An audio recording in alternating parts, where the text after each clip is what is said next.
Good morning, everyone. Today I'm going to take a look at the third quarter earnings of AGNC Investment Corp, which is a mortgage REIT. To keep a very long story short, simply what this company does to make its money is hold bundles of mortgage-backed securities and other derivative assets related to the mortgage industry.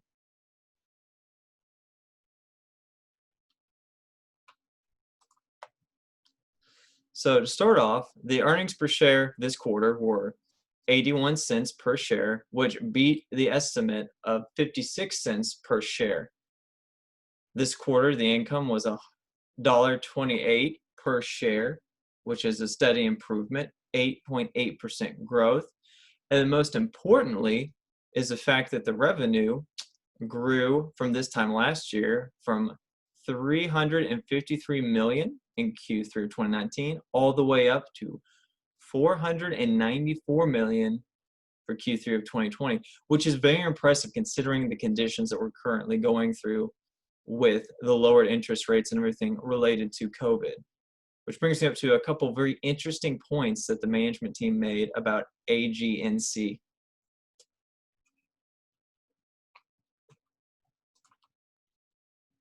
So one of the key management remarks that really stuck out to me is the fact that Gary Kane, the CEO and Chief Investment Officer of the company, noted that there's an 8.8% consecutive quarter of strong financial performance. And the really intriguing thing to me is how he states that there's nearly reversing the economic loss of the first quarter, which resulted from the financial dislocation associated with the COVID-19 pandemic. Now, this is really intriguing to me because think, if we didn't have the whole, fiscally speaking, of the first quarter, just imagine how much AGNC would be killing it this year with their performance. And another interesting statement that was made by management was the fact that stable interest rates and the Federal Reserve's ongoing purchases were very supportive of agency mortgage-backed security, MBS, performance during the quarter. So this really shows how a lot of the actions being taken by the Federal Reserve and Chairman Powell to backstop many industries through very gracious lending policies, is a polite way to put it, right now is really helping AGNC fight through the current COVID-19 issue. And it's also very intriguing to me because it shows that really, if you look beneath the surface, AGNC is not suffering the defaults that were expected. It's still maintaining the necessary liquidity, and it's still being able to bring in the interest revenue that is desired, being a mortgage REIT.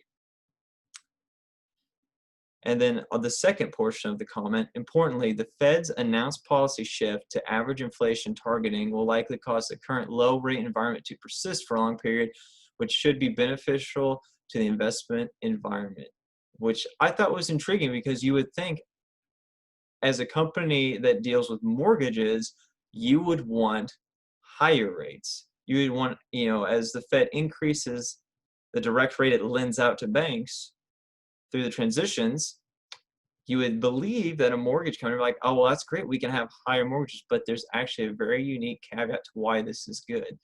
It allows AGNC to borrow cheaply, to have cheap money coming in on their half of the deal, but then they can still charge, per se, we'll go with maybe a whole % higher inflation rate. So this pretty much means that if they do it right, AGNC can make more money on the spread. And let's not forget the fact that they already have many securities are already at, I believe, per their financial release, a 3.28% average yield for 30-year fixed, and they have a 2.23% yield for 15-year fixed, and a 2.67% yield on 20-year fixed. So I'm very curious to see how this does play out in the long run, but it seems like Mr. Kane is very optimistic about what the Federal Reserve has been doing for the market and where AGNC is positioned.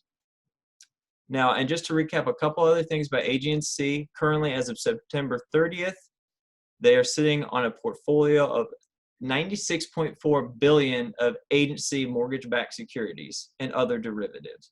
It's a very impressive portfolio, especially considering the fact that some other companies, such as the Invesco Mortgage Investment Trust or Two Harbors Investments, have really had to trim down their portfolios of the debt obligations that they are holding currently after the COVID-19 pandemic hit, and just the utter dumpster fire that was Q1. Let's call it what it is. It was a very intriguing time.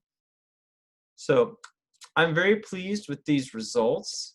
They have once again beat earnings estimates. So this will now be the 5th consecutive quarter in a row where they have surpassed what analysts believe they would achieve. And I think what makes this even more impressive is the fact that we're in a low interest rate environment during a time when a lot of people believed mortgage defaults would spike through the roof. But also one key thing to remember about AGNC is that their entire portfolio, I believe it's close to 90%. I don't have the number right in front of me, so don't quote me. Almost 90% are federally backed loans. So the short version of that, too long didn't read, Uncle Sam's always got their back. They'd never have to worry about that defaulting. Because if it does, then that's a government issue. And let's be honest, if the government can't cover those loans, we might be having bigger things to worry about. So I would love for anyone that's watched this video to take a look at AGNC Investment, see if it's worth adding to their portfolio. As a reminder, I'm just some dude on the internet, so always do your own due diligence. And everybody, have a wonderful day.